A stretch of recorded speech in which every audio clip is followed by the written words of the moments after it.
No? Tinayo uli yun nung bumalik ang mga Israelita sa panahon ni Zerubabel. Sa panahon ni Nehemiah, nagtayo uli sila ng templo. No? Pero winasak uli ng Panginoon dahil naman sa kasuklam-suklam na kanilang nagawa. Ating pag-aralan sa susunod, ang second abomination. Tandaan ninyo, sa buong aklat ni Daniel, mayroon pong 4 na abomination of desolation. Ang una, chapter 1. Ito yung ating pinag-aralan ngayon. Sunod nating pag-aralan ang second abomination sa chapter 9:27. No? At ang ikatatlong abomination of desolation, 11:31 sa aklat ni Daniel. At ang ikaapat, ang final abomination, ang chapter 12:11. No? Abangan ninyo itong tatlo pang abomination ang ating pag-aralan. Kung mayroon kayong natutunan ngayon, no? Paano natin iniisa-isa ang kasalanan ng Israel? Bakit sila nagiging bihag sa Babylonia? Ito yung dahilan. Apostasya, paglilingkod sa ibang Diyos-Diyosan, ito po ang pinakamalaking kasalanan.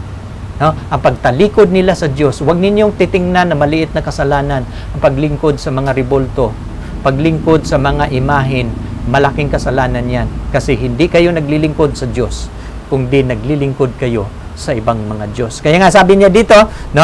Ito yung, atin yung binabasa kanina. Bago tayo manalangin, gusto kong babasahin uli. Para ma-refresh tayo mga kapatid. No? Anong ating gagawin para hindi natin matatanggap ang tinatawag ni Daniel na abomination of desolation. Bago ang desolation, gagawin muna natin ang abomination. Sa dalawa nating topic, alam ko marami na kayong natutunan.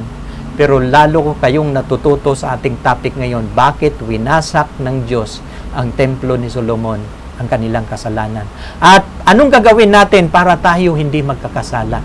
Ito yung sabi ni Moses sa Israel, no? I-circumcise ninyo ang inyong puso. Lahat nating kasalanan nagmula sa ating puso. Kasi sabi ng Biblia, out of the abundance of the heart, the mouth speaketh. At dito din nagpasimula ang lahat ng uri ng kasalanan sa ating puso. Kailangan natin itong i-circumcise. At ito yung sabi ni Moses, ngayon, Israel, ano ang hinihingi sa iyo ng Panginoon mong Diyos? Kung di matakot ka sa Panginoon mong Diyos. Ang ibig sabihin yan, you must respect and revere the Lord. Irerespeto at igagalang mo ang Panginoon. Kung di matakot ka sa Panginoon mong Diyos, lumakad ka sa lahat niyang mga daan. No? Ibigin mo siya, paglingkuran mo ang Panginoon mong Diyos at buong puso mo at buong kaluluwa mo. At ganapin mo ang mga utos ng Panginoon na ang kanyang mga palatuntunan na aking inuutos sa iyo sa araw na ito, sa iyong ikabubuti. Lahat ng kautusan ng Diyos, kapag susundin, gagawin para sa ating ikabubuti. Wala pong masama ang pagsunod sa utos ng Diyos. Ang sabi ni Moses, para sa ating ikabubuti. Bakit ba napahamak ang Israel? Dahil hindi nila sinunod ang kautusan at bilin palatuntunan ng Panginoon. Ito yung dahilan kung bakit sila napahamak. Sana mayroon tayong natutunan at dito natatapos ang ating pag-aaral. Sa ating pagtatapos, tayo po'y manalangin mga kapatid. Yuyuko po tayo.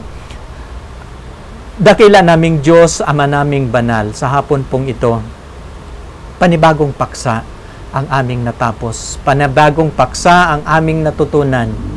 Ang part 2 sa abomination of desolation.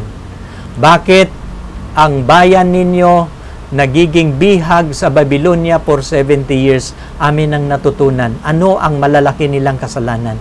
Hindi na nga namin sinama, Panginoon, ang maliliit nilang kasalanan. Amin lang pinag-aralan ngayon ang malalaking mga kasalanan na nagagawa nila, ang apostasya, ang pagtalikod sa inyo, ang paglingkod sa iba't ibang Diyos. Sa amin din kapanahunan ngayon, maaring ang mga kayamanan nagiging Diyos-Diyosan namin. Maaring ang mga gadget, wala kaming panahon sa inyo. At marami kaming mga prioridad. Lord, turuan mo kami na sa aming paglilingkod, mahalin kayo, takot kami sa inyo, igagalang namin kayo araw-araw ng aming buhay. Salamat aming Amang Banal sa inyong mga salita na aming natunghayan. Muli mo kaming samahan.